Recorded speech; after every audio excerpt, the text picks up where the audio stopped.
Setelah jeda, Isyana menambahkan, saat orang lain melihat gedung pencakar langit, mereka melihat ke atas, berseru dan memuji, tetapi ketika mereka melihat gedung pencakar langit, apa yang mereka pikirkan di dalam hati mereka adalah, aku pernah menaklukkannya dengan tangan kosong tanpa mengandalkan kekuatan atau perlindungan eksternal apapun.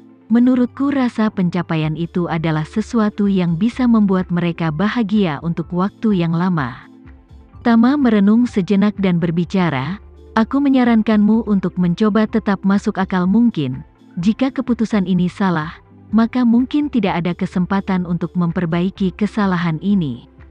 Isyana menundukkan kepalanya dan mengerutkan bibirnya, lalu mengangkat kepalanya dan berkata dengan penuh semangat, aku memiliki pengetahuan diri, dalam hidup ini, tidak mungkin aku memiliki kemampuan untuk membunuh Victoria, untuk tidak dibunuh olehnya sudah merupakan kesuksesan besar.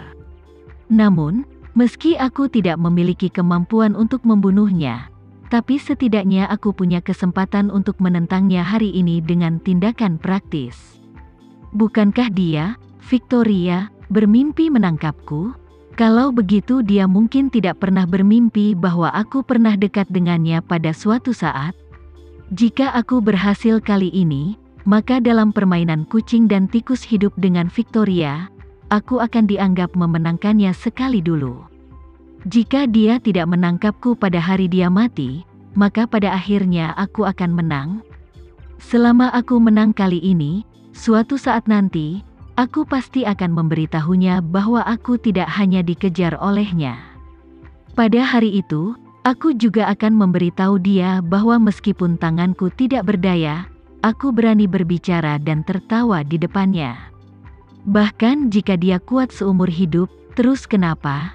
Aku masih melupakannya. Ketika Tama melihat wajah Isyana penuh semangat dan keinginan untuk mencoba, dia tiba-tiba mengerti suasana hatinya ini di dalam hatinya. Dia telah menghindari Victoria selama lebih dari 300 tahun, dan terus berlari dan melarikan diri selama lebih dari 300 tahun, jadi diperkirakan Isyana masih satu-satunya di dunia ini. Seperti yang dia katakan, dalam hidupnya, mustahil baginya untuk mengandalkan kekuatannya untuk membalas dendam pada Victoria, tapi dia bisa menggunakan keberaniannya yang luar biasa untuk memukul wajah Victoria. Berada di bawah hidung Victoria dan tidak ditemukan, mungkin itu cara terbaik baginya untuk memukul wajah Victoria sekarang. Karena itu, Tama juga agak terinfeksi olehnya dan membuka mulutnya. Karena ini masalahnya, maka aku tidak perlu meminta seseorang datang dan diam-diam memasang pengawasan. Aku akan menemanimu di sini untuk menunggu Victoria datang, dan sementara itu, lihat dengan mataku sendiri, seperti apa dia sebenarnya. Isyana bertanya dengan heran, Tuan benar-benar bersedia menemaniku? Tama mengangguk, benar. Isyana berkata dengan serius, ini adalah jalan setapak di atas tebing setinggi 10.000 kaki.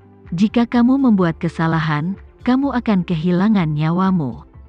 Tama tertawa, jika kamu tidak takut, apa yang aku takutkan? Isyana tersenyum tipis, matanya penuh ketulusan. Dengan kalimat dari Tuan ini, aku akan puas, hanya saja aku tidak sama denganmu, aku tidak punya siapa-siapa untuk diandalkan, tidak ada kerabat, kematian tidak pernah menjadi hal yang menakutkan bagiku. Sebaliknya, kematian adalah pembebasan bagiku, jadi aku ingin tinggal sendiri, dan tidak ingin menyeret Tuan bersamaku. Tama melambaikan tangannya, aku bahkan tidak bisa membujukmu. Apa yang membuatmu berpikir kamu bisa membujukku? Isyana bersikeras, tapi ini dendam pribadi antara aku dan Victoria. Tama berkata dengan acuh tak acuh, aku juga punya dendam padanya, meskipun orang tuaku tidak dibunuh oleh tangannya sendiri, tapi dia, sebagai dalang di baliknya, adalah musuh terbesarku. Isyana buru-buru berkata, kalau begitu aku akan tetap memukuli wajah Victoria hari ini. Tuan akan mencari kesempatan lain untuk menanyakan kehidupan Victoria di masa depan. Tidak apa-apa bagi kita berdua untuk membagi pekerjaan seperti ini. Tama menggelengkan kepalanya, menatap Isyana, dan berkata dengan serius, Bagaimana dengan ini? Mulai sekarang, apapun yang berhubungan dengan Victoria, kamu bersamaku.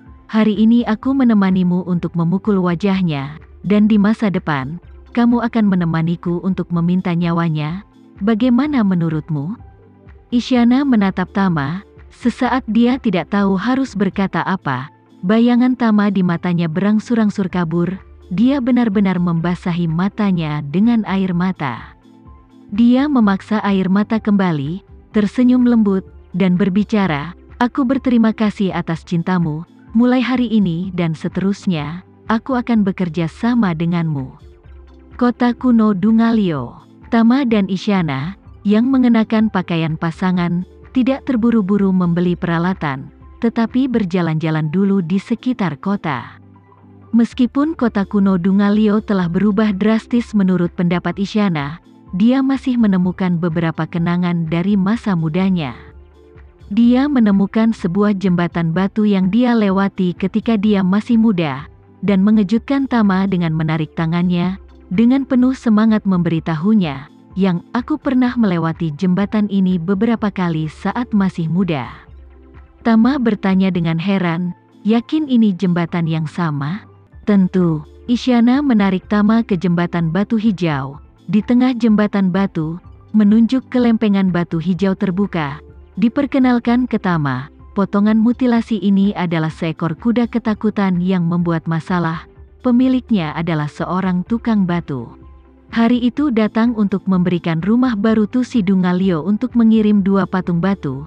Hasilnya adalah kuda di jembatan lengkung ini mengalami sedikit ketegangan. Kemudian tukang batu mencambuk kuda itu dengan keras beberapa kali. Kuku kuda itu licin.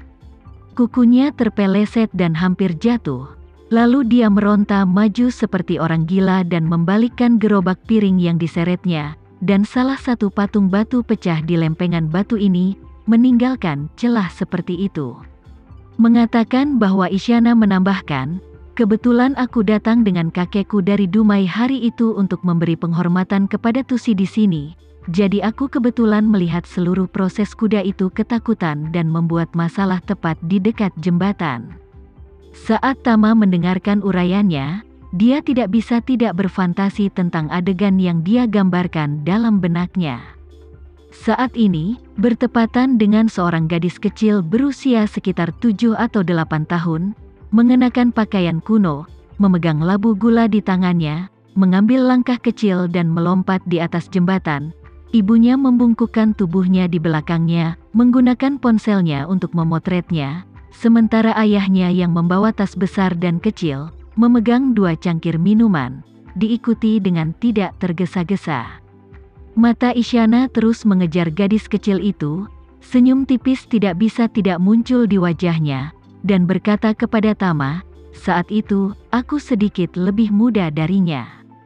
Tapi aku mengenakan pakaian yang lebih bagus dari miliknya." Nenek menyulamnya dengan tangan untukku.